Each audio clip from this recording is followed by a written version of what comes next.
Assalamualaikum warahmatullahi wabarakatuh. Perkenalkan, saya Nurul Fitriani SPDI, salah satu peserta Latsar CPNS Angkatan 60 Kelompok 4 Instansi Kabupaten Sumbawa Barat. Pada kesempatan ini saya akan membedah isu instansi dengan menggunakan tahapan sesuai teknik analisis isu. Isu kontemporer adalah suatu pokok persoalan yang terjadi pada masa sekarang dan menjadi trending topik pada masa kini. Isu kontemporer dapat berkembang karena banyaknya masalah yang ditimbulkan akibat perkembangannya teknologi yang tidak disertai kesiapan individu yang mengalaminya.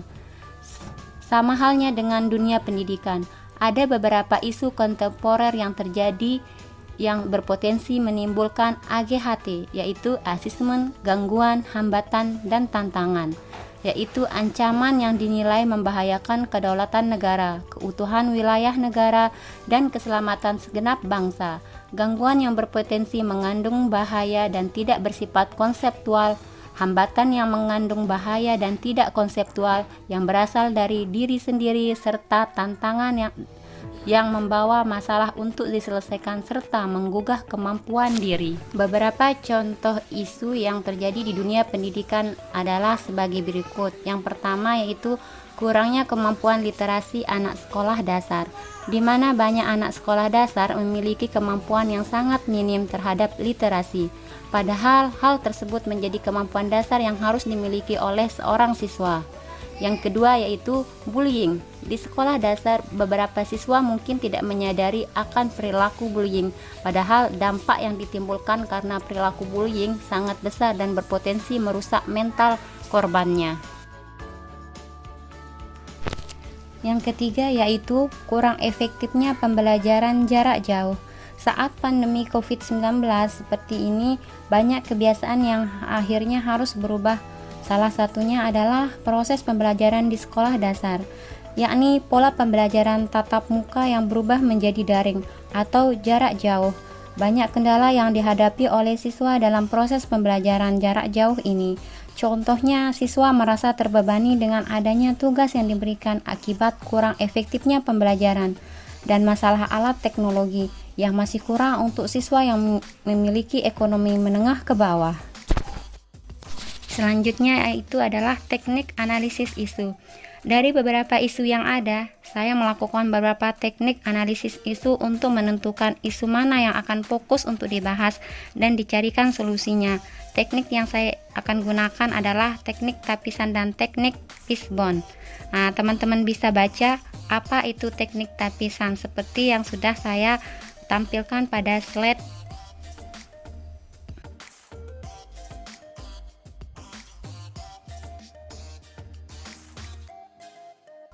Teman-teman bisa perhatikan tabel yang ada pada layar, yaitu 3 isu yang merupakan isu kontemporer pada dunia pendidikan. Yang pertama itu kurangnya kemampuan literasi di SD, yang kedua itu perilaku bullying di SD, dan yang ketiga itu pembelajaran jarak jauh yang kurang efektif. Nah, dari tabel ini yang bisa masuk dalam model tapisan yaitu adalah yang ketiga, pembelajaran jarak jauh yang kurang efektif.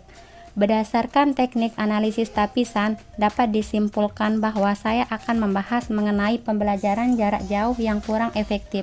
Berdasarkan analisis isu dengan model tapisan, dapat dijabarkan bahwa pembelajaran jarak jauh mencakup semua aspek. Nah, inilah aspek APKL yang dimaksud. Aspek APKL itu diantaranya yang pertama itu aktual. Pandemi sampai saat ini masih terus terjadi walaupun sudah berada pada level 1 penanganan COVID di wilayah Kabupaten Sumbawa Barat. Akan tetapi masih dikhawatirkan akan terjadinya proses pembelajaran jarak jauh, mengingat sampai saat ini pembelajaran belum berani dilaksanakan secara normal seperti sebelum COVID. PJJ yang berkepanjangan ini menjadi isu yang selalu dibicarakan baik oleh praktisi pendidikan, pemerintah, guru, orang tua maupun siswa itu sendiri.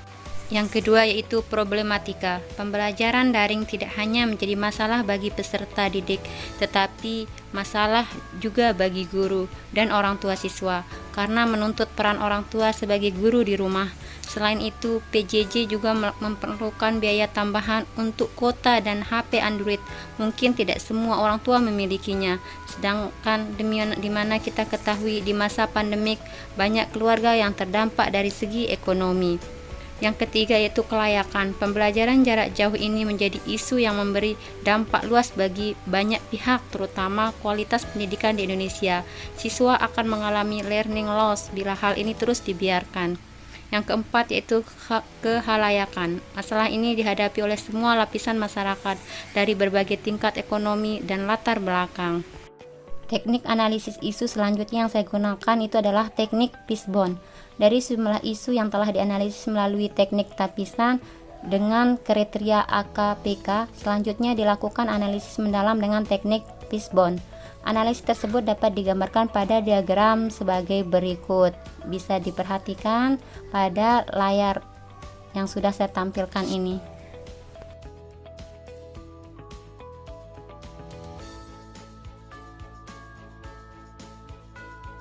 Berdasarkan diagram tersebut dapat dianalisis beberapa hal, yaitu penyebab kurang efektifnya pembelajaran jarak jauh. Pendidikan jarak jauh yang selanjutnya disebut PJJ adalah pendidikan yang peserta didiknya terpisah dari pendidik dan pembelajarannya menggunakan berbagai sumber belajar yang melalui teknologi informasi dan komunikasi dan media lainnya. Namun PJJ ini kurang efektif. Hal ini disebabkan oleh beberapa faktor, yaitu yang pertama, pandemi COVID. Sejak COVID menyebar ke seluruh provinsi di Indonesia, pemerintah bersama Kementerian Pendidikan dan Kebudayaan memutuskan untuk melaksanakan pembelajaran jarak jauh melalui internet. Hal tersebut bertujuan untuk mengurangi risiko penyebaran virus di sekolah. Yang kedua yaitu dukungan orang tua. Dukungan orang tua. Pada pelaksanaan kegiatan pembelajaran jarak jauh melalui internet, dukungan orang tua menjadi sangat penting. Namun tidak semua orang tua bisa mendampingi anaknya belajar. Mungkin karena beberapa banyak faktor yang menyebabkan orang tua tidak bisa mendampingi anak belajar. Yang ketiga yaitu adalah kurangnya kemandirian siswa dalam belajar. Pembelajaran jarak jauh merupakan kegiatan yang menuntut kemandirian siswa untuk belajar. Namun, banyak siswa yang mempunyai motivasi rendah serta disiplin yang kurang baik dalam belajar mandiri, sehingga banyak siswa yang tidak mengikuti pembelajaran dengan baik. Yang keempat yaitu adalah kurangnya penguasaan teknologi oleh siswa.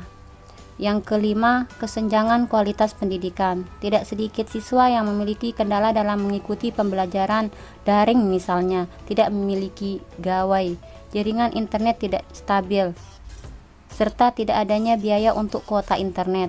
Hal ini dapat menyebabkan tidak lancarnya pembelajaran jarak jauh. Yang terakhir yaitu adalah kurikulum penunjang belum optimal. Pembelajaran jarak jauh tidak maksimal ketika mayoritas guru tidak terbiasa menerapkan pembelajaran daring. Hal itu terlihat bahwa kebanyakan guru hanya memberikan tugas dan menagihnya saja tanpa ada penjelasan dari guru ataupun tanya jawab interaksi antar guru dan siswa. Selanjutnya itu kurangnya penguasaan teknologi oleh pendidik. Yang kedelapan, kurangnya fasilitas pembelajaran jarak jauh. Dampak yang timbul bila masalah tidak diselesaikan. Ada beberapa dampak utama jika pembelajaran jarak jauh tidak efektif dilakukan, yaitu yang pertama, learning loss adalah hilangnya minat belajar pada siswa karena berkurangnya intensitas interaksi dengan guru saat proses pembelajaran. Yang kedua yaitu ancaman putus sekolah. Risiko putus sekolah dikarenakan anak terpaksa bekerja untuk membantu kebutuhan keluarga di tengah krisis COVID ini. Yang ketiga, penurunan pencapaian belajar.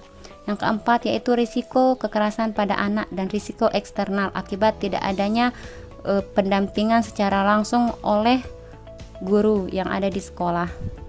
Rekomendasi strategi penanganan isu.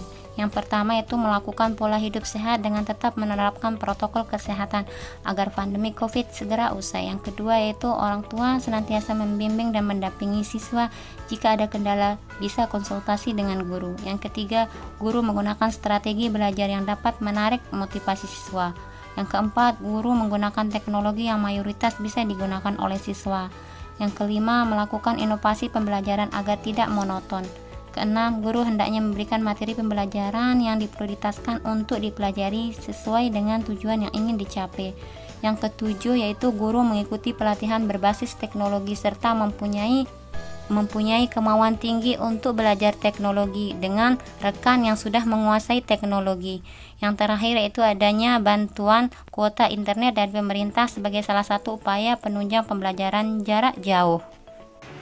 Demikian salah satu contoh analisis isu kontemporer di instansi dunia pendidikan. Semoga bermanfaat. Assalamualaikum warahmatullahi wabarakatuh.